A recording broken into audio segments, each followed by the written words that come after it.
ሰላም ጤና ይስጥልኝ የክንፋን መረጃ ቤተሰቦቻችን የተመረጡና ወቅታዊ ዜናዎችን ይዘንላችሁ መጥተናል። አብራችሁን ቆዩ። በቅድሚያም አርዕስተ ዜናውን እናሰማችኋለን። የፌዴራል መንግስትና በህወሓት መካከል ያለው መካረር ዳግም ወደ ጦርነት ያመራል የሚል ከፍተኛ ስጋት እንዳለ የተገለጸ ሲሆን ጉዳዩ በንግግርና በድርድር እንዲፈታም ጥሪ ቀረበ።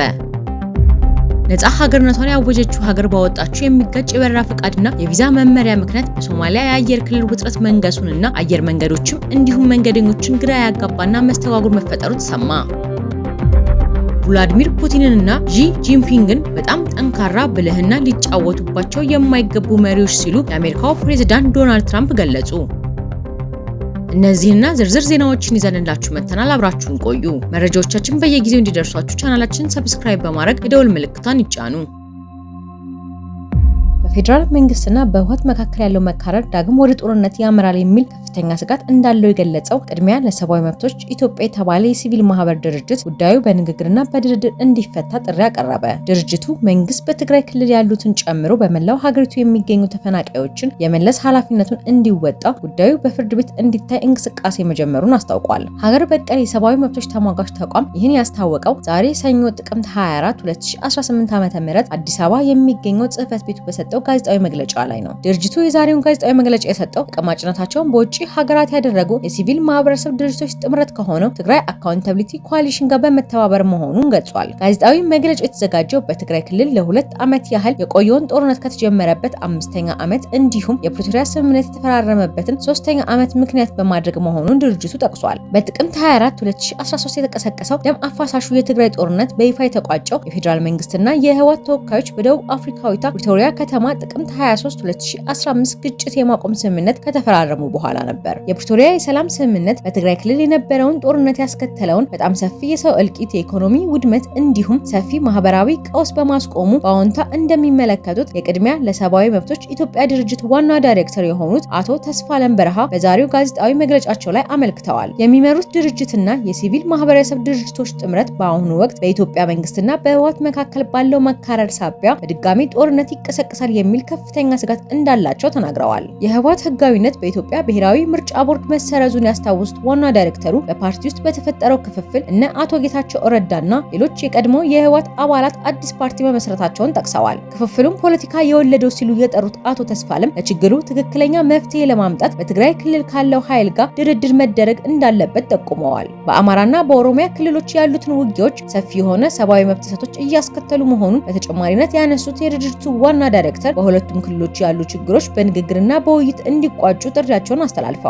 የሲቪል ማህበራት፣ የሃይማኖት ተቋማት፣ መገናኛ ብዙሃንና መላው ማህበረሰብ ጦርነት አያስፈልግም የሚል ዘመቻ እንዲጀምሩም ጠይቀዋል። ጦርነትና ውጊያዎች ከሚያስከትሏቸው የሰብአዊ መብቶች ጥሰቶች ሌላ በርካታ ሰዎች ለመፈናቀል እንደሚዳርጉም በዛሬው መግለጫ በአጽንኦት ተነስቷል። የኢትዮጵያ አደጋ ስጋት አመራር ኮሚሽን ያወጣውን አሃዝ በመጥቀስ በትግራይ ክልል ብቻ ከ1 ሚሊዮን በላይ ተፈናቃዮች እንዳሉ የገለጹት የድርጅቱ ዋና ዳይሬክተር ተፈናቃዮቹ ወደ ቀያቸው እንዲመለሱ መንግስት ኃላፊነቱን መወጣት እንዳለበት አሳስበዋል። ተፈናቃዮች ወደ ቀደመ መኖሪያቸው መመለስ በፕሪቶሪያ የግጭት ማቆም ስምምነት ውስጥ ተግባራዊ እንዲደረጉ ከተዘረዘሩ ጉዳዮች አንዱ ነው። አቶ ተስፋለም የፕሪቶሪያው ስምምነት ባይኖርም የፌዴራል መንግስት በፈረመው ዓለም አቀፍ ስምምነቶችና ባጸደቃቸው ህጎች መሰረት መንግስት ተፈናቃዮችን ወደ ነበሩበት የመመለስ ኃላፊነት የመፈጸምና የማስፈጸም ግዴታ አለበት ባይ ናቸው።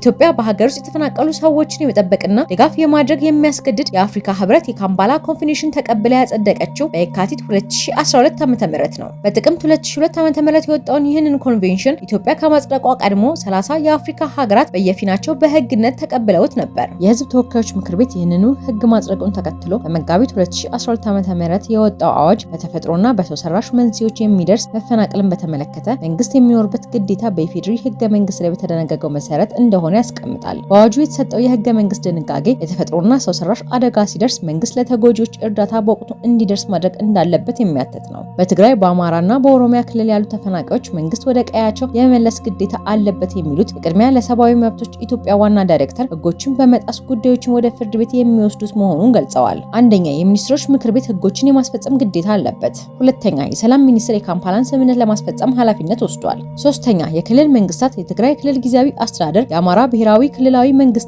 የኦሮሚያ ብሔራዊ ክልላዊ መንግስት እነዚህ አካላት ድርሻ ያላቸው በመሆናቸው ወደ ፍርድ ቤት እንወስደዋለን ሲሉ አቶ ተስፋለም ተናግረዋል። በ2011 ዓ.ም የተቋቋመው ቅድሚያ ለሰብአዊ መብቶች ኢትዮጵያ የተቋቋመባቸው ዓላማዎች መካከል ሰብአዊ መብቶችን የተመለከቱ ጉዳዮችን ፍርድ ቤት ድረስ በመሄድ ፍትህ ማስገኘት የሚለው አንዱ ነው። ድርጅቱ ሰብአዊ መብቶችን በተመለከቱ ጉዳዮች ላይ ትምህርት መስጠት፣ የአድቮካሲ ስራዎችን ማከናወን፣ የሰብአዊ መብት ጥሰቶች መመርመርና ሪፖርቶችን ማውጣት የሚሉት ሌሎቹ ዓላማዎቹ ናቸው። ቅድሚያ ለሰብአዊ መብቶች ኢትዮጵያ ድርጅት የተፈናቃዮችን ጉዳይ የሚያቀርበው ለፌዴራል ከፍተኛ ፍርድ ቤት ልደታ ምድብ ችሎት መሰረታዊ መብቶች ችሎት እንደሆነ ዋና ዳይሬክተሩ አስረድተዋል። ሊፈጸምም ላይፈጸምም ይችላል። በነገራችን ላይ ዋናው ነገር ድምጽ መሆኑ ነው። የእነዚህ ተፈናቃዮች ጉዳይ ወደ ጠረጴዛ ማምጣት ነው ሲሉ አቶ ተስፋለም አክለዋል። ሶማሊያና ነጻ ሀገሪቷን ያወጀችው ሶማሊላንድ በወጡት ተነጻጻሪ የበረራ ፍቃድና የቪዛ መመሪያ ምክንያት በሶማሊ የአየር ክልል ውጥረት ነገሰ። ይህ ክስተት አየር መንገዶችና መንገደኞችን ግራ ያጋባ ሲሆን በርካታ መንገደኞችን ከጉዟቸው አስተጓጉሏል። የሶማሊያ ሲቪል አቪዬሽን ባለስልጣን አየር መንገዶች ከሞቃዲሾ የኤሌክትሮኒክስ ቪዛ ወይም ኢቪዛ ያልያዙ መንገደኞችን ወደ ሶማሊላንድ ማጓጓዝ እንደማይችሉ ገልጿል። ይህንን ህግ የተላለፈ የበረራ እገዳ ሊገጥመው እንደሚችል ማስጠንቀቁ ተዘግቧል። ባለስልጣኑ በማስጠንቀቂያው በተለይ ፍላይ ዱባይን በመጥቀስ የሚተዳደረው ኤሚሬት አየር መንገድ የፌዴራል የኤሌክትሮኒክስ ቪዛ ደንቦች ችላ ብሏል ሲልም ከሷል። ይህ በእንዲህ እንዳለ የሶማሊላንድ ሲቪል አቪዬሽን እና አየር ማረፊያዎች ሚኒስቴር ያለ ፍቃድ ወደ ግዛቲቱ የአየር ክልል የሚገባ ማንኛውም አውሮፕላን ህጋዊ እርምጃ እንደሚጠብቀው የሚገልጽ ሌላ መመሪያ አውጥቷል። ሚኒስቴሩ ሁሉም የሰላማዊ መንገደኞችና የንግድ በረራዎች ወደ ግዛቷ ከመግባታቸው ወይም በአየር ክልሉ ከማለፋቸው በፊት ፍቃድ ማግኘት አለባቸው ብሏል። ፍቃድ ያላገኘ ማንኛውም በረራ የሶማሊላንድ ሉዓላዊነትን እንደጣሰ የሚቆጠር መሆኑንና ህጋዊ እርምጃ እንደሚጠብቀው ሚኒስቴሩ አስታውቀዋል። ይህ የበረራ መመሪያ ከ7 ቀናት በኋላ ተግባራዊ የሚሆን ሲሆን መመሪያው ሶማሊላንድ ግዛቷን የውሃ አካሏንና የአየር ክልሏን እንድትቆጣጠር ይፈቅድልኛል ያለችውን የቺካጎ ሲቪል አቪዬሽን ስምምነት ያከበረ መሆኑን ሚኒስትሩ ገልጿል። በአቪዬሽኑ ዘርፍ የ10 ዓመት ልምድ ያላቸውና በሀርጌሳና በሞቃዲሾ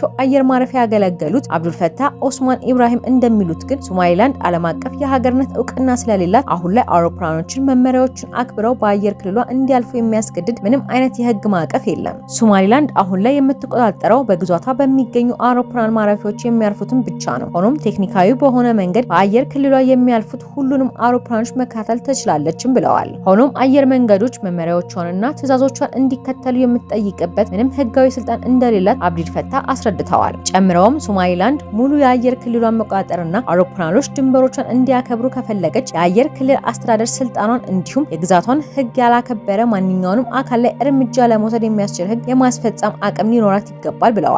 አሁን ላይ ሁለቱ ወገኖች ያወጡት የተለያየ መመሪያ ሶማሌ ደርሰው ወደ ሶማሊላንድና ፑንትላንድ እንዲሁም ወደ ሌሎች ክልሎች የሚጓዙ ዓለም አቀፍ መንገደኞችና የውጭ ዜግነት ያላቸው መንገደኞችን ግራ አጋብቷል። በመመሪያው መሰረት ለኦንላይን ቪዛ ከፍሎ ሶማሊያ የገባ መንገደኛ ፑንትላንድ ቦሳሶ ለመጓዝ ተጨማሪ የቪዛ ክፍያ መፈጸም ይጠበቅበታል። ሶማሊያና ሶማሊላንድ ለአየር መንገዶች መመሪያ ያወጡት በመካከላቸው ያለው ውጥረት ባየለበት ወቅት ነው። በአቪዬሽን ከሚገጥሙት ክስተቶች ጋር በተያያዘ እርስ በርስ ሲካሰሱ መስማት አዲስ አይደለም። ባለፈው ዓመት የካቲት ወር ላይ የሶማሊላንድ አቪዬሽን በሶማሊያ የአየር ክልል ውስጥ ሲበር የነበረ የኢትዮጵያ አየር መንገድ አውሮፕላን ከሌላ አቅጣጫ ሲመጣ ከነበረ የኳታር አውሮፕላን ጋር ለተፈጠረው ለግጭት ሊዳርግ የሚችል ሁኔታ የሶማሊያን የአየር ትራፊክ ተቆጣጣሪዎች ከሶ ነበር። አውሮፕላኖቹ በተመሳሳይ ከፍታ ላይ እየበረሩ የነበሩት በሞቃዲሾ የሚገኙ የአየር ትራፊክ ተቆጣጣሪዎች በሰጡት የተሳሳተ መረጃ ነው ነበር ያለው። የሶማሊያ አቪዬሽን ባለስልጣን በበኩሉ በሁለቱ አውሮፕላኖች መካከል የነበረው ርቀት ስጋት ላይ የሚጥል አይደለም ሲል አስተባብሏል። ሁለቱ ወገኖች ከአየር ክልል ጋር በተያያዘ ለወራት ሲወዛገቡ የቆዩ ሲሆን አሁን ላይ ያወጡት ተነጻጻሪ የበረራና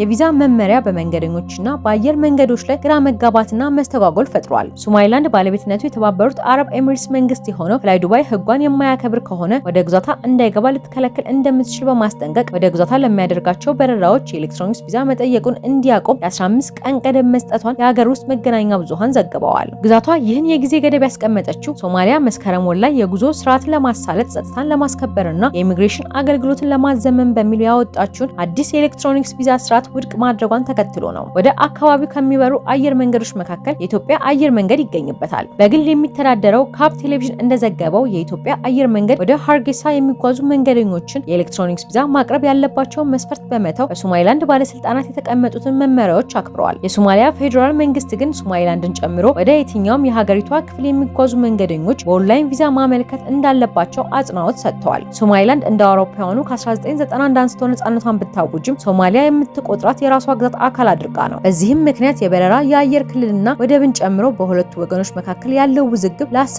ዓመታት ዘልቋል። ጥቅምት ወር ላይ የሶማሊላንድ ፕሬዝዳንት አብዱራህማን ኢሮ አስተዳደራቸው ከሶማሌ ጋር ጦርነት ውስጥ እንዳልገቡ የገለጹ ሲሆን ነገር ግን ሁለቱም ወገኖች ፓስፖርት፣ የአቪዬሽን መብቶችና ዓለም አቀፋዊ ሀገራዊ መለያ ቁጥር ወይም ኮድን ጨምሮ እንደሚጋሩ ገልጸዋል።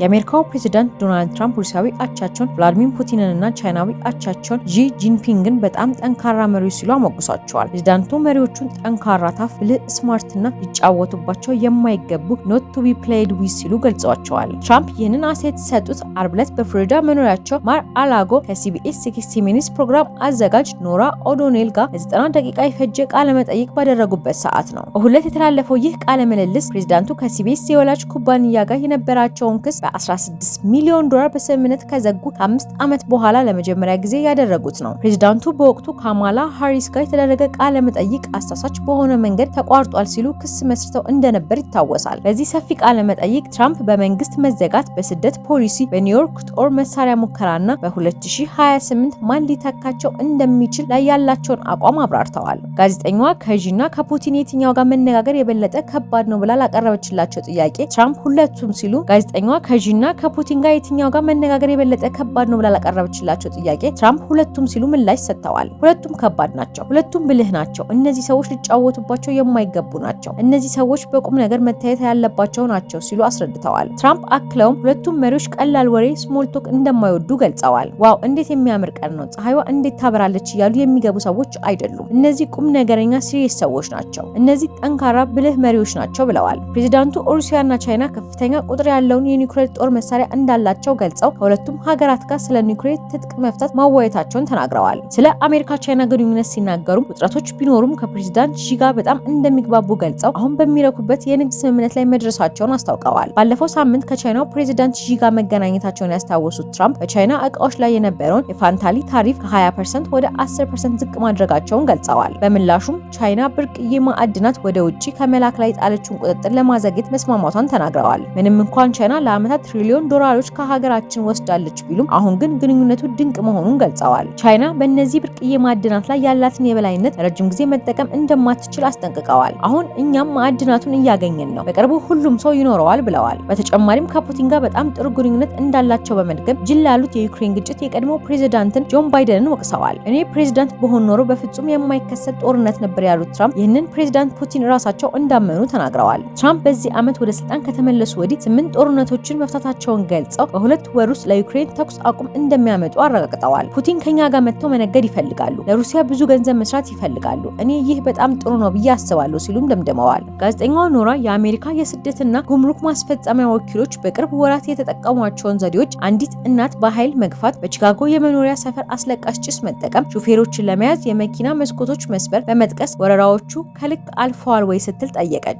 ፕሬዝዳንት ትራምፕ በምላሻቸው አይ በፍጹም እንዲያውም በቂ ርቀት አልሄዱም ብዬ አስባለሁ ብለዋል። ለዚህም በባይደንና በኦባማ በተሾሙ ሊበራል ዳኞች ስለተገታ ነው ሲሉ ዳኞችን ወቅሰዋል። አሜሪካ የኒውክሌር ሙከራ መጀመር አለባት። ትራምፕ ፔንታጎን የኒውክሌር ጦር መሳሪያ ሙከራ እንዲጀምር ማዘዛቸውን አረጋግጠዋል። ሩሲያ እየሞከረች ነው፣ ቻይናም እየሞከረች ነው፣ እነሱ ግን ስለዚህ ጉዳይ አያወሩም ያሉት ትራምፕ እኛም መሞከር አለብን፣ አለበለዚያ መሳሪያዎቹ እንዴት እንደሚሰሩ በትክክል ማወቅ አንችልም ሲሉ አቋማቸውን ተከላክለዋል። አሜሪካ በቬንዙዌላ ላይ ወታደራዊ ጥቃት ልትሰነዝር ትችላለች ተብሎ ለተነሳው ስጋት ምላሽ ሲሰጡ ያንን አደርጋለሁ ብዬ ለመናገር አልፈልግም፣ ጦርነት የምንከፍት አይመስለኝም ብለዋል። ነገር ግን ቬንዙዌላ እስረኞችን ከእስር ቤት በመልቀቅ ወደ ሀገራችን በመቶ ሺህ የሚቆጠሩ ሰዎችን ልካለች ሲሉ ከሰዋል። ፕሬዝዳንቱ በኒውዮርክ ከተማ ከንቲባ ምርጫ ዲሞክራቲክ ሶሻሊስቱ ዞህራን ማንዳኒ የማሸነፍ እድል እንዳላቸው በመጥቀስ ኮሚኒስት ኒውዮርክን የሚያስተዳድረት ከሆነ ፕሬዝዳንት ሆኜ ለኒውዮርክ ብዙ ገንዘብ መስጠት ይከብደኛል ብለዋል። ሌላኛው ነጥብ ደግሞ ፕሬዝዳንቱ ባለፈው ወር ይቅርታ ያደረጉለትን የክሪፕቶ ቢሊየነር ጃንግፔን ጃኦን የባይናንስ መስራችን በፍጹም